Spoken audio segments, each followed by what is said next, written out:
मेरा कोई भाई नहीं है, कोई बाप नहीं है. Like I am just having my mother. She is my everything. She did everything. And after her, Mr. Muhammad Shehbaz Sharif. I am very thankful to you. Like today, I am standing here. It's just because of you. मैं आज यहाँ बोल रही हूँ, ये सब आपकी खातिर है. You did this for all of us.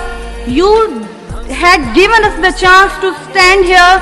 You had given us the chance to move in all the elite class people. Like आपने हमें वो मौका दिया, आपने हमारे अंदर वो differences खत्म किए. That rich and poor, there is no concept. Everybody can compete. हर कोई मुकाबला कर सकता है.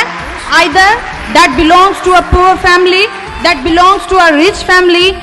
No matter where from you belong, the spirit in you and the help and guidance from some blessings of God. You know, Mr. Muhammad Shehbaz Sharif, he is a blessing from God.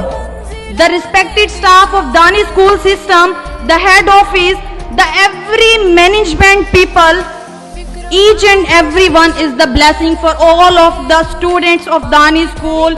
Every campus, either they're from Hasilpur, like Chishtiyan, Rahim Gya Khan, Deda Ghazi Khan. Thank you so much to all of you for being here for us, for all the Danish system. Keep supporting us. Thank you so much.